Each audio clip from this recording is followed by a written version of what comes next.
Welcome to the Candle Business Coach Podcast, a show about the craft of candle making and small business. I'm your host, Kirsty Allen, and I'm a candle maker, mum of three, and kindness advocator. Join me as I dive into all things candles and small business and deliver advice and tips to you in episodes every Tuesday and Friday. Are you on the list to get my daily motivation emails? Every day I'll send you a message that is designed to help keep you focused on taking action toward your goals. Sign up using the link in the show notes. This episode is brought to you by the membership for candle makers, the Candle Makers Collective. Becoming a member gives you access to fortnightly online group Q&A coaching sessions to support you, monthly online workshops and trainings to help you grow your business, plus frequent expert guest speakers to inspire and teach you. You'll also have access to an ever-growing resource library with templates, guides, planners, and ebooks. But my favorite aspect of the membership is our exclusive Facebook group for accountability, connection and support. So if you're looking to take your candle business to the next level and learn more about the membership for candle makers, click the link in the show notes for the Candle Makers Collective.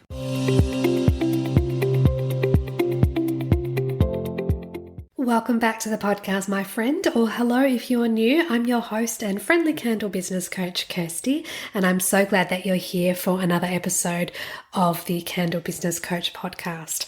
In today's episode, I wanted to talk to you about the fear of being visible and the fear of being successful, and why so many of us have these limiting beliefs about ourselves and our journey in business and life. But first, let me ask you a question. Do any of the following situations resonate with you? You create a piece of content and then don't share it because you're afraid of being seen as silly or stupid. You often are bogged down by thoughts of what do they think of me, what will they think of me, and is this or am I good enough? You take ages to complete a quick task because you're afraid it's not perfect. Or when someone asks you what you do, instead of proudly saying that you're a candle business owner, you say that making candles is just your hobby or you play it down. Now, did any of those connect with you? I know that they do for me at times, depending on the situation and where I am and what's going on. But when I think about my mindset, when I take a step back, I zoom out and see my thoughts for what they are, I can see that there's a lot of fear surrounding this, and it's a fear of being visible and a fear of being successful. Often when we're afraid of stepping into our own light is because we're afraid of that judgment from others, or alternatively, our inner mean voice. And this self-doubt can and does sabotage your growth. The feeling of not being good enough causes paralysis and inaction. It causes stagnation and leads us into pacifying behaviors rather than taking inspired action in a business. Our fear of rejection, of I'm not accepted or I'm not appreciated, can also play into whether we take action as well. And sometimes this can lead to overwhelm as all the thoughts start to compound and we just don't know if what we're doing will lead to success. And if it does lead to success, what does that mean for us as well? It's one of those things that no one ahead of you will criticize your path. It's the people behind you, and I quote unquote behind you, on their journey that feel threatened or feel vulnerable by your courage. But that should never be a reason to stop trying. One of my favorite authors, Brene Brown, says, if you're not in the arena also getting your ass kicked, I'm not interested in your feedback. And I love that quote. It's a good reminder that not all of your critics carry the same weight. But sometimes it's not criticism or judgment from others that stops us in our tracks. It's the perceived fear in our minds that we will be judged for our actions, our success, or our failure. Let me remind you of this. You are worthy of being seen and heard because you are inherently worthy. The fact that you are here, alive, existing, means that you are worthy and you have nothing to prove to anyone. But of course, that's all well and good. But if we're still feeling fear of being visible or being successful, we need to understand what it actually means for us and where it comes from. So let's unpack this fear a little bit further. Number one, imposter syndrome. Now, in episode 28 of this podcast, I deep dived into what imposter syndrome is, what it means, how it affects us, and some strategies on how to overcome it. But basically, imposter syndrome means that we feel like a fraud with our own accomplishments and that our success is just a result of luck or external factors, not dedication and hard work. Number 2 is a loss of privacy. We know that as we become more successful, we have more attention placed on us, and in the same vein can have more scrutiny. Whether that's more social media attention, whether we're involved in public speaking, or when we're at markets and we're presenting our candles and our products in the public, it means that more people will be involved in our life. And sometimes we can have a fear of losing our privacy and being overwhelmed by the demands of being in the spotlight. That's one of the reasons why many people don't do market stalls, because they're afraid of what people may think of their products and whether they have enough courage or enough self-belief to be able to stand in front of your products and feel confident with what you've created. Number 3 is a fear of failure or a fear of success. They do go hand in hand. And often when we have success, there's often that pressure to maintain or surpass that level of success that we've had. And that can actually lead to anxiety of not being able to meet those expectations, whether they're placed on ourselves or whether someone else has placed that on us.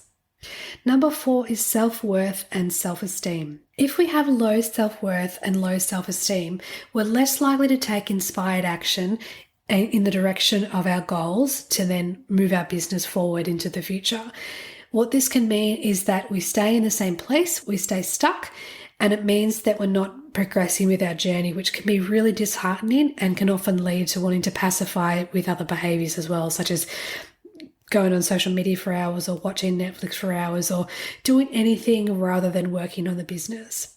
And number 5 is a fear of change. When we succeed in our journey in business or life, it means that part of us has to change, whether that's in terms of lifestyle, responsibilities, or even our relationships as well. That can be friends, partner, family, etc. This fear of change and the fear of the unknown can hold people back from actively pursuing and embracing success, and that can be another reason why we don't want to be visible.